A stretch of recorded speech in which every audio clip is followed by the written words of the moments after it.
Welcome to V power news. Bulletin ముందుగా headlines. నూతన గ్రామ పంచాయతీల నిర్మాణానికి నిధులు మంజూరు చేయాలంటూ బోయినపల్లి మండల సిపిఎం పార్టీ డిమాండ్.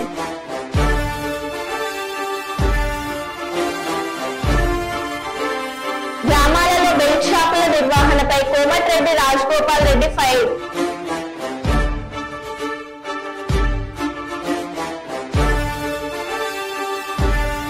బస్ల కోసం విద్యార్థుల ధర్నా.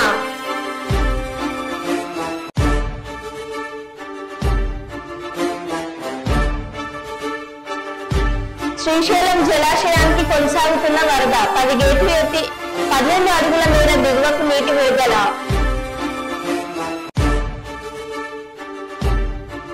హన్మకొండలోని ప్రైవేట్ హాస్పిటల్లో డ్రగ్స్ దందా.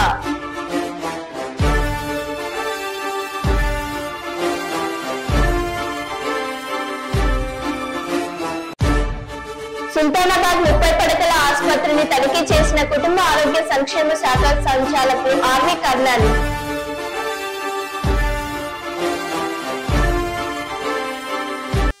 ఇక వివరాల్లోకి వెళ్తే, మెదక్ హవేలీ గన్పూర్ మండలం బూరుగుపల్లి గ్రామానికి బస్సులు రాకపోవడంతో సరైన సమయానికి పాఠశాలలకు వెళ్లడం లేదని విద్యార్థులు రోడ్డెక్కారు. తాము చదువుకోవడానికి వెంటనే బస్ సౌకర్యం కల్పించాలని విద్యార్థులు కోరారు.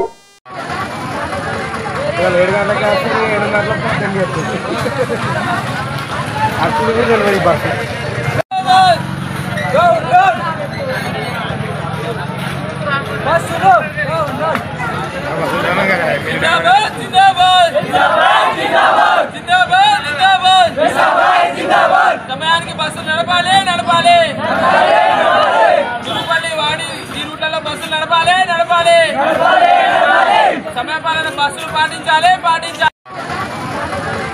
7 గంటలకు 7 గంటలకు బస్సు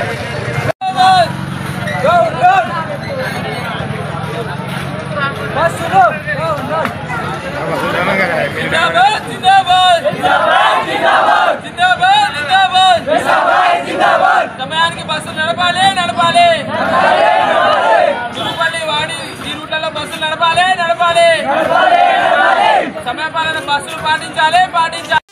కాకినాడ కార్పొరేషన్ లో 6 గ్రామాల విలీనంపై సముచిత నిర్ణయం తీసుకుంటామని కాకినాడ రూరల్ శాసనసభ్యులు శ్రీ పంతం వెంకటేశ్వరరావు సిపిఎం ప్రతినిధి బృందానికి ఎమ్మెల్యే నానాజీ హామీ ఇచ్చారు. పార్టీ కాకినాడ రూరల్ మండల కమిటీ ప్రతినిధి బృందం నానాజీని కలిసి 16 డిమాండ్స్ తో కూడిన వినతి పత్రాన్ని అందజేశారు. ఈ మేరకు మండల కమిటీ కన్వీనర్ తిరుమల శెట్టి నాగేశ్వర ఒక ప్రకటన విడుదల చేశారు. కాకినాడ రూరల్ లో 6 గ్రామ పంచాయతీలకు గత 30 సంవత్సరాలుగా ఎన్నికలు లేకుండా ప్రజాపాలనకు దూరంగా ఉండడం రాజ్యాంగ విరుద్ధమని, దీంతో అభివృద్ధికి నోచుకోకుండా ప్రజలు అనేక సమస్యలు సుడిగుండంలో చిక్కుకున్నారని, గతంలో చంద్రబాబు నాయుడు నాయకత్వంలో తెలుగుదేశం ప్రభుత్వమే ఈ గ్రామాలను కాకినాడ కార్పొరేషన్ లో విలీనం చేస్తూ గెజిటెడ్ నోటిఫికేషన్ జారీ చేసిందని, దానికి అనుగుణంగా విలీనం చేయాలని విజ్ఞప్తి చేశామని నాగేశ్వరరావు తెలిపారు. విలీనం చేయాలని చెప్పి అడిగాము. దానికి ఆయన కూడా స్పందించారు. మనమందరం కలిసే పోరాడాము దానికోసం. ఖచ్చితంగా దానికోసం నేను ప్రయత్నం చేస్తాను. మీరు దానికి కావాల్సినటువంటి ఇంకా కొన్ని వివరాలు అడిగారు. అది కూడా తొందరలో ఆ వివరాలన్నీ కూడా ఎమ్మెల్యే గారికి ఇవ్వడం జరుగుతుంది. అదేవిధంగా ఇంద్రపాలెం కాలువగట్టు మీద ఎవరైతే ఉన్నారో, పాకలేసుకుని నివసిస్తున్నారో అవన్నీ కూడా ఖాళీ చేయమని చెప్పి అధికారులు నోటీసులు ఇవ్వడం జరిగింది. ఆ విషయాన్ని కూడా ఎమ్మెల్యే గారి దృష్టికి తీసుకెళ్ళాము. అయితే దాని మీద కూడా ఆయన సానుకూలంగా స్పందించారు. తప్పకుండా వాళ్ళకి స్థలాలు ఇచ్చేందుకు ప్రయత్నం చేస్తాము. అయితే దగ్గరలో ఎక్కడ దొరుకుతుంది అనేది చూస్తున్నామని చెప్పి అని అన్నారు. కాబట్టి ఆ విధంగా ఆ పాకల్ని తొలగించే ఇది కూడా పోస్ట్పోన్ అవుతుంది. కొంతకాలం పాటు అది నిలబడుతుంది. కాబట్టి ఆ యొక్క నివాసం చేసేవాళ్ళు కూడా కంగారు పడాల్సిన పని లేదు. ఈ విధమైనటువంటి 16 డిమాండ్స్లో ఒక 2-3 డిమాండ్స్ వివరంగా వివరించాము. వాటికి సానుకూలంగా స్పందించారు. మిగిలినవి కూడా చూసి వాటి మీద సానుకూలత వ్యక్తం చేస్తా అన్నారు. కాబట్టి ఈరోజు కలిసిన వాళ్ళలో ముఖ్యంగా అక్కడ పాకల్లో నివసించేటువంటి మహిళలు, అట్లాగే ఇంద్రపాలెం నాయకత్వం, చీడిగ నాయకత్వం, అట్లాగే రమణయ్యపేట నాయకత్వం అంతా కూడా మొత్తం రూరల్ టీం అంతా కూడా రూరల్కి సంబంధించి ఇక్కడ దూరంగి నుంచి అజయ్ కుమార్ కూడా హాజరయ్యారు. అందరం కలిసి వివరించిన విషయాల్ని ఆయన సానుకూలంగా విన్నారు. తప్పకుండా వాటికి పరిష్కార మార్గం చూద్దామని అన్నారు. మళ్ళీ తర్వాత మిగిలిన విషయాలతో కూడా ఆయనకి ఇంకో వినతిపత్రం ఇవ్వటం, మళ్ళీ ఇంకోసారి బృందం కలవటం కూడా జరుగుతుంది. కాబట్టి ఇవన్నీ కూడా మనం ఈరోజు సిపిఎం పార్టీ ఈ విధమైన కార్యక్రమాలు చేస్తూ ప్రజలకి సేవ చేయాలని చెప్పి, ప్రజల్లో ఒక నమ్మకం ఏర్పడాలని చెప్పి ప్రయత్నం చేస్తున్నాం. దానిలో భాగంగానే ఈ యొక్క కార్యక్రమం జరిగింది. భద్రాచలంలోని రామాలయం పక్కన గల గుట్టపైన ఉన్న శ్రీ కుసుమ హరినాథ బాబా ఆలయంలోని కళ్యాణ మండపం కుంగిపోయింది. కళ్యాణ మండపం కింద ఉన్న కొండను కొంతకాలం క్రింద తవ్వటం వల్ల మండపం కుంగిపోతూ వస్తుంది. 2 రోజుల నుంచి కురుస్తున్న భారీ వర్షాలతో పాటు రాత్రి కురిసిన అతి భారీ వర్షానికి మండపం కిందకు కుంగిపోయింది. ఇంకా మండపం కింద పడే అవకాశం ఉన్నందున కొండ కింద ఉన్న దుకాణాలను, ఇందులో ఉన్న నివాసస్తులను అధికారులు ఖాళీ చేపిస్తున్నారు. ఎలాంటి ఇబ్బందులు తలెత్తకుండా రెస్క్యూ టీంలను, పోలీస్ బందోబస్తును ఏర్పాటు చేశారు. 1938వ సంవత్సరంలో రామదాస్ అనే భక్తుడు నిర్మించిన శ్రీ కుసుమ హరినాథ బాబా ఆలయం రామాలయం పక్కనే ఉంది. తదనంతరం కొండ కింద దుకాణాలు ఏర్పాటు చేసుకోవడంతో కొండను కొందరు తవ్వుకుంటూ వచ్చారు.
జయ కుసుమహ.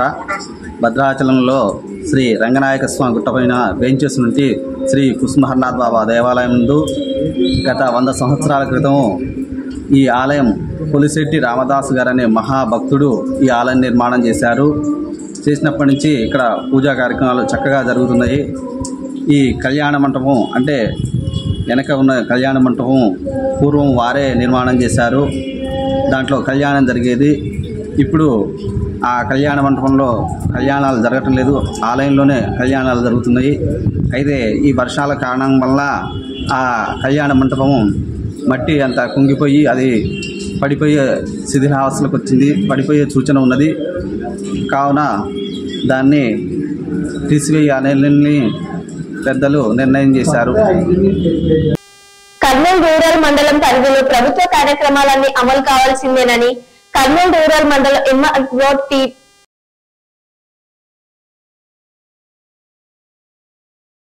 మేరకు కర్నూలు రూరల్ మండల తహసీల్దార్గా బాధ్యతలు చేపట్టడం జరిగింది.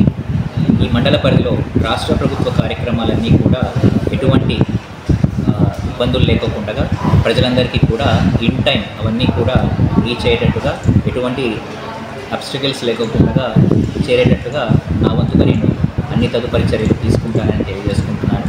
ఎక్కడైనా ఏదైనా ఒక గవర్నమెంట్ ప్రోగ్రామ్ ఇంప్లిమెంటేషన్లో ఎవరికైనా బెనిఫిషరీకి ఏదైనా ఇబ్బంది కనుక ఉంటే వారు నేరుగా ఈ కార్యాలయాన్ని నన్ను సంప్రదించిన ఎడల ఎక్కడైతే ప్రాబ్లం వస్తుందో వాటిని చూసుకొని వారికి దాన్ని ఎఫెక్టివ్గా ఇన్ టైం వాళ్ళకు రీచ్ అయ్యేటట్లుగా నేను అన్ని స్టెప్స్ తీసుకుంటానని తెలియజేస్తున్నాను.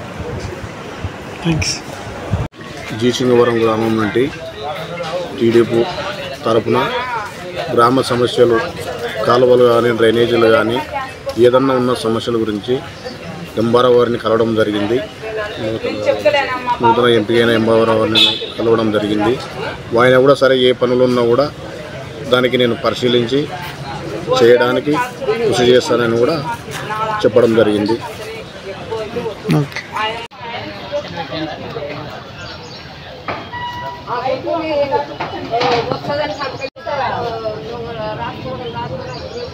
అవును అంటే మేము మొత్తం అని చెప్పినా ఆ రోజు ఏడికైనా పోయి నేను కొంతమంది కలుస్తాను. ఆ రోజు భయపడించడం కాదన్నా, ఆ రోజు సీరియస్ ఏడికైనా పోయి నేను కొంతమంది కలుస్తాను. ఆ రోజు భయపడించడం కాదన్నా, ఆ రోజు సీరియస్ ఉందని నాకు ఎంత ఉంటే నాకు చాక్లెట్ అంత ఎక్కాను అంత కూడా నాకు ఇష్టం చేస్తున్నాను. తెలంగాణ సిద్ధాంతకర్త ఆచార్య కొత్తపల్లి జయశంకర్ సార్ జయంతి కార్యక్రమాన్ని ప్రభుత్వం అధికారికంగా నిర్వహిస్తుంది.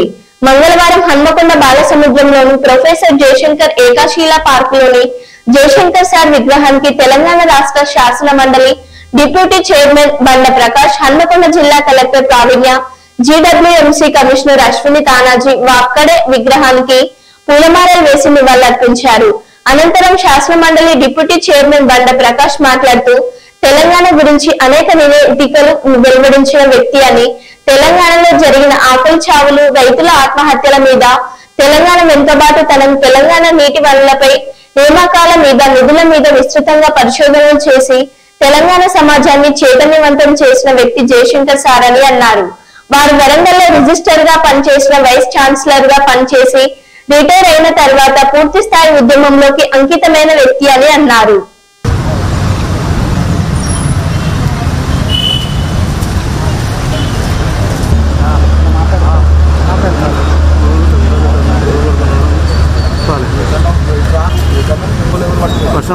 ఏంటి డ్రైవర్ తమ్మి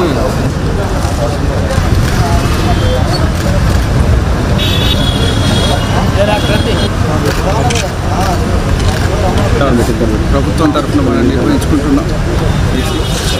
తెలంగాణ గురించి అనేక రిపోర్ట్స్ను వెలువరించిన వ్యక్తి.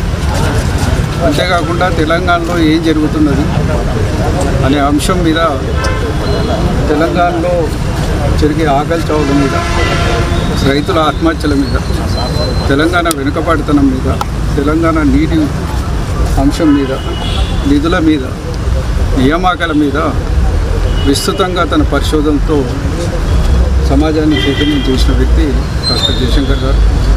మరి వారు వరంగల్లో పనిచేసిన, సిఫెల్లో రిజిస్ట్రార్గా పనిచేసిన, కాకతీయ యూనివర్సిటీ రిజిస్ట్రార్గా పనిచేసిన, వైస్ ఛాన్సలర్గా పనిచేసిన, రిటైర్మెంట్ తర్వాత పూర్తి స్థాయి ఉద్యమానికి అంకితమై పనిచేసిన విషయాలు మనందరికీ తెలుసు. వరంగల్లో ఉన్న వారందరూ వారు తెలంగాణ శ్రీకృష్ణ కమిషన్ ముందట కూడా తన వాదాన్ని వినిపించడంతో పాటు ఆనాడు కాంగ్రెస్ పార్టీ ఏర్పాటు చేసిన ప్రణబ్ ముఖర్జీ కమిటీ ముందట కూడా మరి ఆ రోజు వెళ్ళి తన వాదాన్ని వినిపించి రావడం జరిగింది. ఆ రోజు మేము అందరం రిక్వెస్ట్ చేసినాం. ఆయనే ఏ రోజు కూడా పార్టీలకు అనుబంధంగా చూడలేదు. తెలియజేసుకుంటున్నాను. ఇవాళ మా శాసనసభ ప్రాంగణంలో కూడా జయశంకర్ గారి జయంతి ఉత్సవాలు కూడా జరుపుకున్న నేపథ్యం మరి రాష్ట్ర వ్యాప్తంగా ఆయన ఆలోచనలు కింది స్థాయి దాకా తీసుకువెళ్ళి తెలంగాణ సమాజాన్ని జాగృతం చేయడమే వారికి అర్పించే నిజమైన నివాళని ఈ సందర్భంగా జయశంకర్ గారి 90th జయంతి సందర్భంగా మనము ఇక్కడ అధికారికంగా ఈరోజు జయశంకర్కి మెమరీలో క్రియేట్ చేసుకున్న పాత్ర ఈ స్టాచ్యూకి మనం గార్లాండింగ్ చేసుకోవడం జరిగింది. అండ్ ఈసారి మనము అధికారికంగా ఈ ప్రోగ్రామ్ చేసుకుంటున్నాము. అలానే కలెక్టరేట్ కూడా మనం ఫోటో గార్లాండింగ్ అండ్ చిన్న ప్రోగ్రామ్ అనేది ఏర్పాటు చేసుకోవడం జరిగింది. ఈ ప్రోగ్రామ్కి చేసిన ప్రతి ఒక్కరికి ధన్యవాదాలు. కుప్పం డీఎస్పీగా పార్థసారథి సోమవారం బాధ్యతలు స్వీకరించారు. ఈ సందర్భంగా నూతన డీఎస్పీకి సిబ్బంది ఘనస్వాగతం పలికారు. అనంతరం ఆయన మాట్లాడుతూ కుప్పం సబ్ డివిజన్ పరిధిలో లా అండ్ ఆర్డర్ సమస్య లేకుండా చర్యలు తీసుకుంటామన్నారు. అసాంఘిక కార్యకలాపాలపై ఉక్కుపాదం మోపుతామని హెచ్చరించారు. అక్రమంగా మద్యం గంజాయి ఎవరైనా అమ్మితే కఠిన చర్యలు తీసుకుంటామన్నారు. కుప్పంలో ఎవరైనా అల్లర్లు సృష్టిస్తే సహించేది లేదని హెచ్చరించారు. కుప్పం సబ్ డివిజన్ పరిధిలో బీట్లను పెంచి ఎటువంటి సమస్యలు దొంగతనాలు జరగకుండా చర్యలు తీసుకుంటామని స్పష్టం చేశారు. ముఖ్యంగా కుప్పంలో సమస్యల గురించి తెలుసుకున్నప్పుడు ఈ గాంజా తాగే వాళ్ళు కొంతమంది స్టూడెంట్స్ కానీ పిల్లలు కానీ ఉన్నారని తెలిసింది. ఈ రైల్వే స్టేషన్స్ దగ్గర ఉండడం వల్ల మనకి తమిళనాడు నుంచి కానీ కర్ణాటక నుంచి కానీ ఈ గాంజా వస్తున్నట్టు తెలుస్తుంది స్మాల్ క్వాంటిటీస్లో. దానివల్ల విద్యార్థులు కూడా పాడే అవకాశాలు ఉంటున్నాయి. దాని మీద మోర్ కాన్సన్ట్రేషన్ పెడతాం. అలాగే ఈ బైకులు నడిపే పిల్లలు కూడా సైలెన్సర్స్ అవి ఎక్కువ సౌండ్ వచ్చేవి పెట్టుకొని దానివల్ల కూడా కొంత సౌండ్ పొల్యూషన్స్ క్రియేట్ చేస్తున్నారని తెలిసింది. వాటి మీద కూడా సగంగా యాక్షన్ తీసుకుంటాము. అలాగే ఇతరుల చోరీలు కూడా మనకి బార్డర్ సబ్ డివిజన్ కాబట్టి ఇది కర్ణాటక నుంచి కానీ తమిళనాడు నుంచి కానీ అఫెండర్స్ వచ్చి ఇక్కడ అఫెన్స్ చేసి వెళ్ళే అవకాశాలు ఎక్కువగా ఉన్నాయి. ఇక్కడ అటువంటి కేసెస్ కూడా చాలా మటుకు రిపోర్ట్ అయినాయని తెలిసింది. వాటి మీద కూడా సరైన చర్య తీసుకుంటాం. బీట్ సిస్టమ్ని రైజ్ అప్ చేస్తాం. బీట్ సిస్టమ్ ద్వారా కానీ day beat and night beats వేసేసి ఇటువంటివన్నీ కరెక్ట్ చేస్తాం.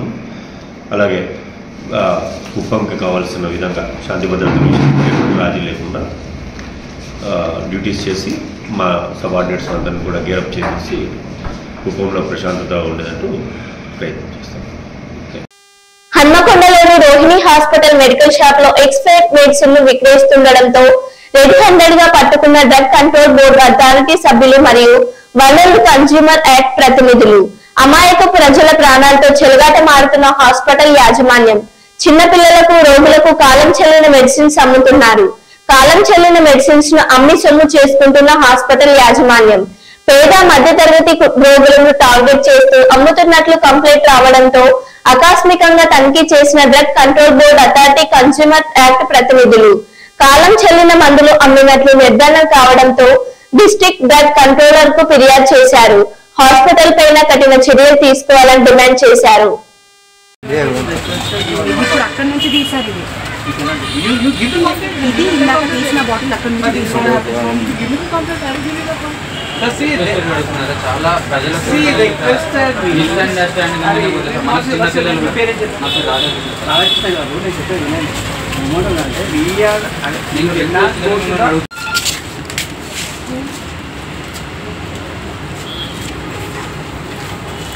లైసెన్స్ సంపత్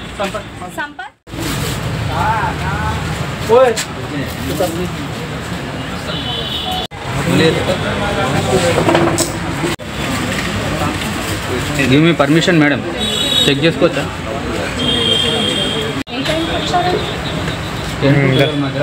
ఇవ్వని చెప్పు మళ్ళీ టైం అని చెప్పాలి చెప్తాను.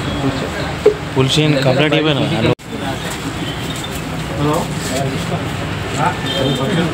అమర్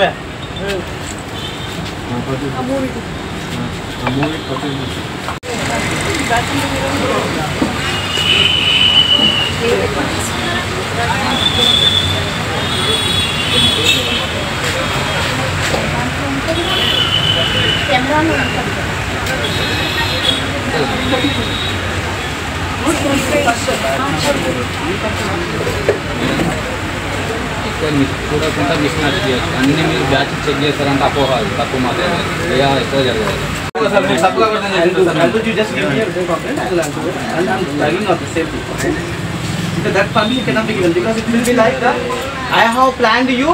మిమ్మల్ని నేను ప్లాన్ చేసి పెట్టి కావాలని చెప్పి మనం చేసాను డిఫెక్ట్ కేసు చేశారు అనుకున్నా మీద అప్పుడు నేను ఎక్కడ పోవాలి?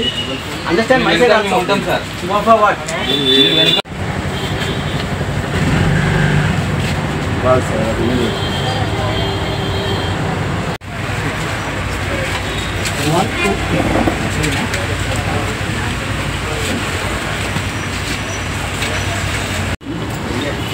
ఫోటో పెట్టండి.